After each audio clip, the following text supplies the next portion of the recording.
बेलपत्री की जड़ में ओम शब्द लिखकर, अक्षर लिखकर उस पर एक बेलपत्र समर्पित कर कर शिव जी से अपनी कामना कर कर, जो प्रदोष के दिन, प्रदोष काल के, जब कभी ऐसा लगे जीवन में कि मैं बहुत दुखी हूं और कष्टमय जीवन चल रहा है और कोई समस्या का हल ही नहीं मिल रहा, बहुत दिन हो गए जूझ रही हूं मैं इन समस्याओं से, तो बेलपत्री की जड़ के अंतर्गत, जो बेलपत्री का बड़ा वृक्ष हो उसकी जो जड़ हो, उस जड़ पर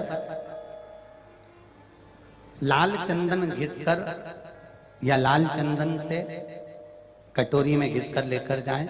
शिव जी पर लाल चंदन से पूजन करने के बाद में उसी चंदन को लेकर आकर बेलपत्री की जड़ के अंतर्गत ओम अक्षर को लिखकर एक बेलपत्र अपनी कामना कर कर उस जड़ पर बेलपत्री के समर्पित करना। पहले कथा में कहा है कि बेलपत्री कोई साधारण सा वृक्ष नहीं है, इसको केवल साधारण मत मानना, ये कोई सादा सा वृक्ष नहीं है। बेलपत्री की जड़ में ओम शब्द लिखकर, अक्षर लिखकर उस पर एक बेलपत्र समर्पित कर कर शिव जी से अपनी कामना कर कर, जो प्रदोष के दिन, प्रदोष काल के अंतर्गत बेलपत्री के वृक्ष की पूजन कर कर, ये नाद कर कर, ओम अक्षर का नाद कर कर स्मरण कर कर आता है। ज्यादा से ज्यादा कहेंगे तो 4 दिन, 5 दिन में या 6 दिन में मेरा देव अधिदेव महादेव जो समस्या और टेंशन जिंदगी में चल रहा होता है उससे थोड़ा बहुत तो निजात मेरा देव अधिदेव महादेव उसी समय करना प्रारंभ कर देता है। शिव कृपा होने लगती।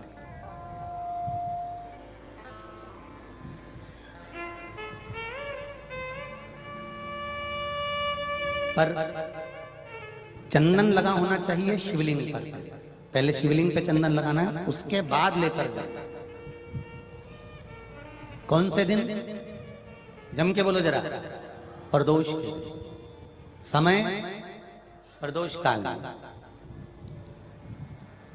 लग रहा है कि जूझ रहे हैं हमारे जीवन में, बहुत बहुत टेंशन, बहुत समस्या। ओम अक्षर का नाद मूल होना चाहिए। आप में से कितने लोग शिव मंदिर जाते हैं? सभी लोग जाते हैं ना। तो शंकर जी के मंदिर जाते हैं तो आप जब वापिस लौट कर आते हैं तो नंदी के कान में, जब हम नंदी से कुछ कहते हैं, आप लोग जब वापिस लौट कर आते होंगे तो नंदी से कहकर आते होंगे ना कुछ ना। तो जब हम नंदी से कुछ कहकर आते हैं, आपने देखा होगा कई लोग नंदी के कान में कुछ कहते हैं, फिर नंदी का जो सींग होता है उस सींग के बीच में से शिवलिंग का दर्शन करते हैं। तो नंदी को जब कोई बात कही जाती है, नंदी से जब कुछ कहा जाता है कि हमारी बात शिवजी तक पहुंचाना, तो उसमें सबसे पहला अगर नाद करा जाता है नंदी के कानों में तो ओम का नाद करा जाता है। आप सीधे जाकर अगर कहेंगे नंदी को कि हमारी ये बात है, आप बात तक पहुंचा देना, तो नंदी उस बात को कहे चाहे नहीं कहे, पर जब आप नंदी के कान में ओम कहने के बाद में अपने हृदय की बात कहते हैं, तो जैसे एक पत्र आपने भेजा और पत्र को तुमने लिफाफे के अंदर रख दिया, रखने के बाद में तुमने एड्रेस भी लिख दिया, समझ लेना बहुत अच्छे से। एड्रेस लिखने के बाद में तुमने अपना मोबाइल नंबर भी लिख दिया, सब कुछ कंप्लीट करके अब इस लिफाफे को तुमको भोपाल भेजना है सागर से, और तुमने ले जाकर इस लिफाफे को डाकघर के डब्बे में डाल दिया। लिफाफा जाएगा, जम के बोलिए, एड्रेस पूरा लिखा है, पीछे तुम्हारा नाम भी लिखा है, मोबाइल नंबर भी लिखा है, सब कुछ लिख दिया, पर लिफाफा जाएगा नहीं। क्यों नहीं जाएगा? क्योंकि उस पर टिकट चिपका नहीं है। 15 पैसे का, 10 पैसे का, 25 पैसे का, या 1 रुपए का, या 2 रुपए का, उस पे अगर कोई टिकट चिपका होता फिर आप उसको डालते तो जाता कि नहीं जाता? चले जाता। ये ओम सनातन धर्म के अंतर्गत जितने भी मंत्र होते हैं, जितने ब्राह्मण मंत्र का उच्चारण करते हैं, जितने ब्राह्मण मंत्र पढ़ते हैं और मंत्र का उच्चारण करते हैं, उसमें ओम का नाद क्यों करते हैं? क्योंकि ये हमारे श्लोकों को, हमारे शब्दों को, हमारे दिल की बात को टिकट का काम कर कर परमात्मा तक पहुंचा देता है। ये ओम अक्षर, ओम शब्द, ओम नाद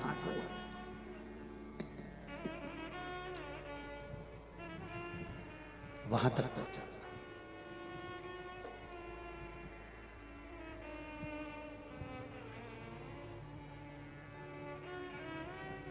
कभी कभी बेलपत्र देखना, जब बेलपत्र आप समर्पित करते हैं तो ऊपर वाली जो पत्ती होती है उस पे ओम लिखते हो। कई किसी को लिखते हुए देखा होगा, चंदन से, पीले चंदन से, लाल चंदन से। सबसे मूल 3 पत्तियों में बीच वाली जो पत्ती है उस पे ओम लिख दिया, फिर इधर वाली में लिख दिया नमः, इधर वाले में लिख दिया शिवाय। कभी आपने देखा कि इधर वाली पत्ती में ओम लिखा हो, इधर में नमः लिख दिया हो, इधर में शिवाय लिख दिया हो? नहीं, लिखने वाला लिखेगा, क्योंकि जो विद्वान होता है, चतुर होता है, जिसमें विद्वत्ता होती है, वो सबसे ऊपर वाली पत्ती में ही ओम लिखेगा, क्योंकि उसको मालूम है ये ब्रह्मा है, ये विष्णु है और ऊपर शिव है। इन दोनों का समावेश ओम में है, इसलिए वो सबसे पहली पत्ती में ओम ही लिखता है। ना देवराज के प्राण छूट गए। शिव मंदिर से आया, चोरी करने वाला देवराज प्राणों को छोड़ा। एक लोटे जल की महत्वता जानकर माता, उनकी देवराज की मां जो जल चढ़ाती थी, उसका फल ये मिला कि देवराज के प्राण जहां छूटे वहां कोई दूसरा वृक्ष नहीं था, बेलपत्री के वृक्ष के नीचे प्राण छूटे। सनातन हिंदू धर्म के अंतर्गत आज भी किसी का अंतिम संस्कार करने के लिए ले जाते हैं, अर्थी को लेकर जाते हैं, तो एक जगह पर अर्थी को रोका जाता है, उतारा जाता है। इधर उतारते कि नहीं उतारते वो हमको मालूम नहीं, पर शास्त्र रीति करके एक जगह अर्थी को रोक देते हैं, उतार देते हैं, अर्थी को नीचे रख देते हैं। कुछ देर के लिए अर्थी ले जाने वाले भी वहां पर बैठ जाते हैं।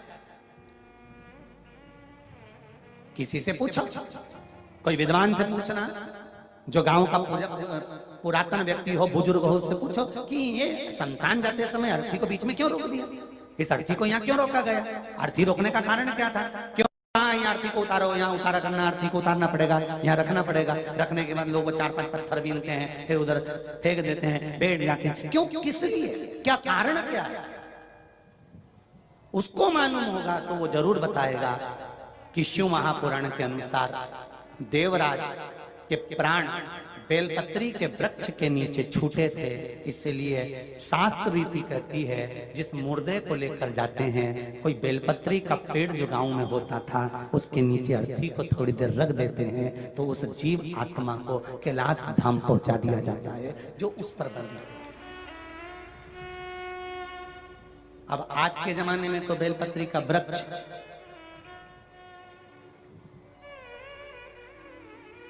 एक निवेदन सबसे करेंगे, मौका मिले जीवन में, अगर मौका मिले वृक्ष लगाने का, तो जिस मार्ग से अर्थी निकल कर जा रही हो,